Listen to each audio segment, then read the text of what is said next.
Welcome to Cozy Acre.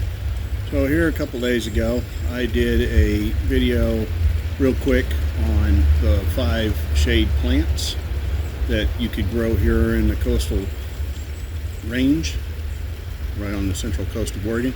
But that's not all of them, and they're probably not the best of them, but they're pretty close to being the best that we've had luck with in media.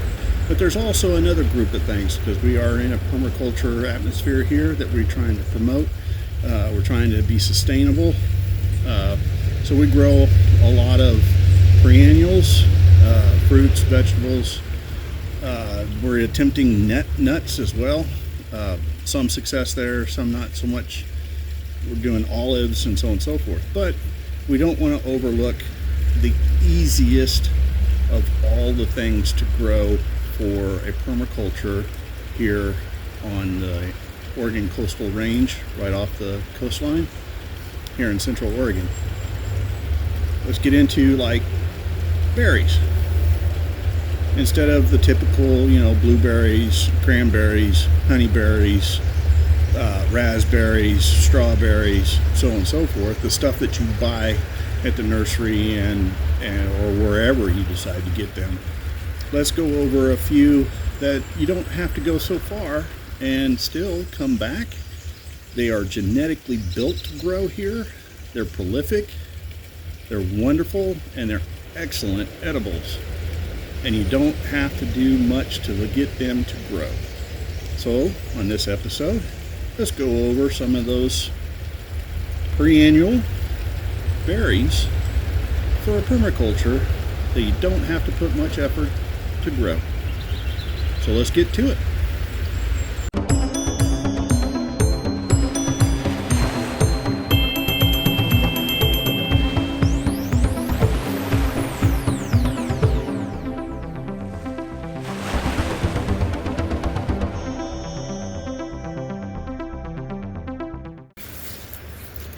So behind me is probably the least favored by most.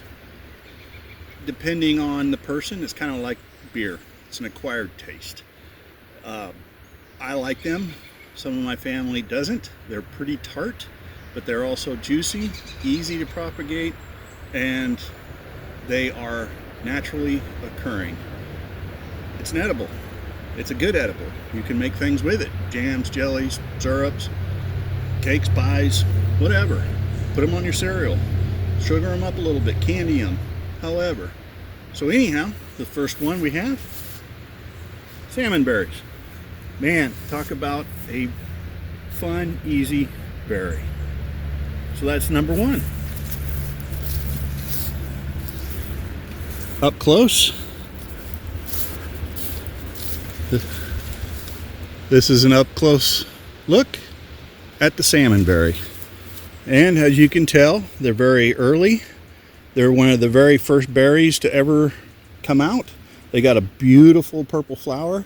It's a gorgeous plant. And like I said, this is one of the easiest plants to propagate, one of the easiest plants to domesticate, make into a hedge, or let it go wild. In my case, all around here, it's all naturally wild. I let it go. I do trim it every so often, cut them down so that way I can get some new shoots off of them. Here's another plant right here. I mean, they're everywhere. So, salmonberry, least of the favorites. It's an acquired taste. So I would put this at the low end of number 5. Number 4 would be this plant right behind it, which again, this is another one that's very easy to propagate, very easy to trim, make into a hedge. You can use it for jams, jellies, pies, syrups, whatever. Very prolific, very easy to propagate. And that right there is a salal berry. And right now the salal berries are just now coming into bloom. So I would say here in about another month, maybe a month and a half, we'll actually start to see the berries. And they're just like a blueberry.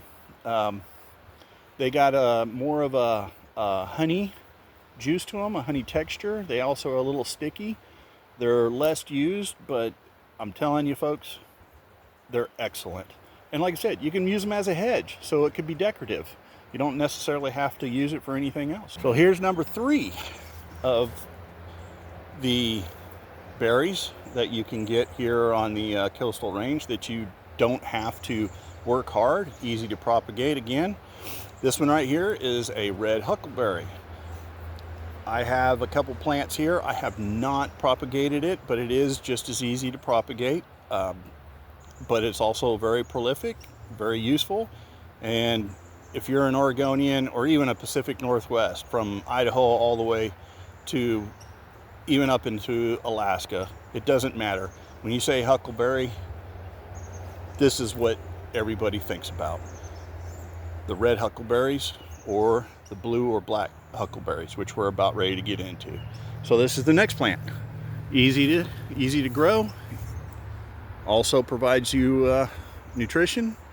Also helps local birds, local wildlife. They all use it. So not only are you helping yourself, you're helping your local ecosystem. Okay, moving on to the next. Okay, this right here is number 2 on the list of 5. This is the red huckleberry's brother. This is a black huckleberry.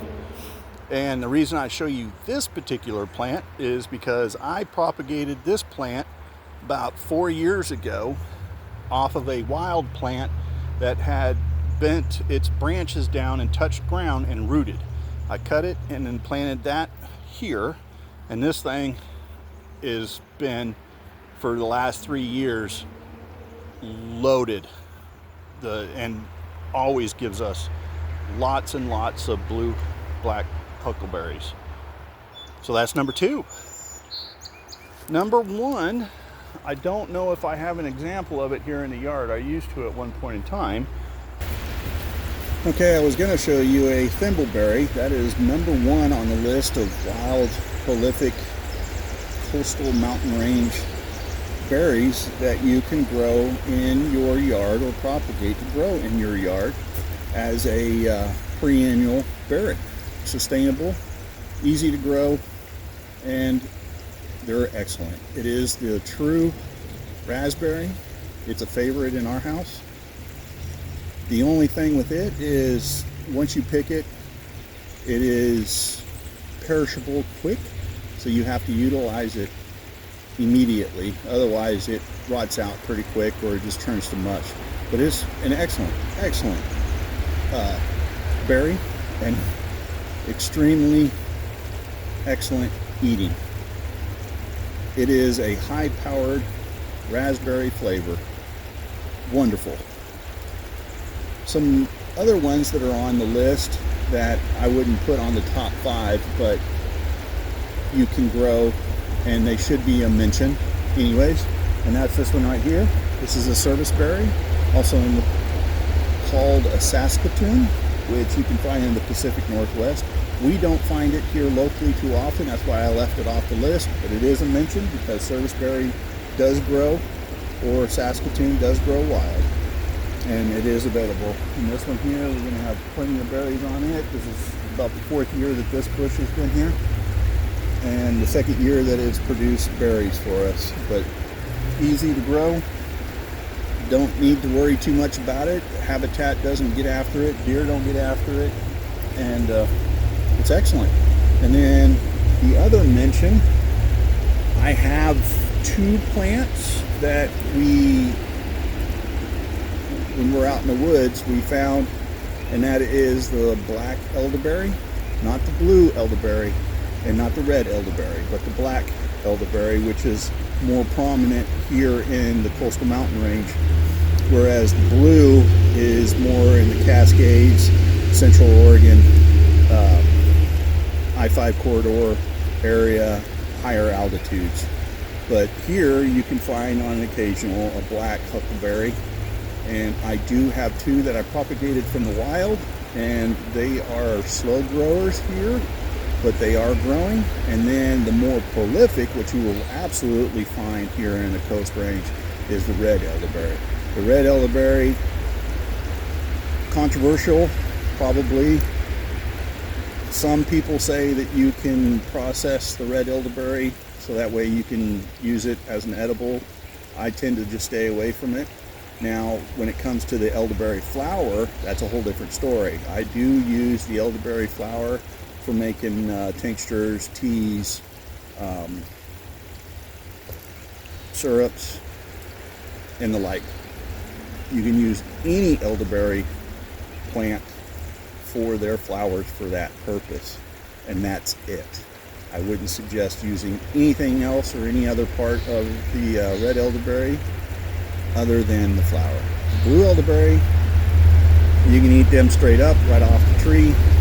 You use the flowers, and you can also make all kinds of cakes, pies, jellies, jams, syrups, whatever you want. And on top of that, the blue and black elderberry, especially the American, actually has a lot more medicinal properties for colds, fevers, so on and so forth. Use it, learn it, and we do.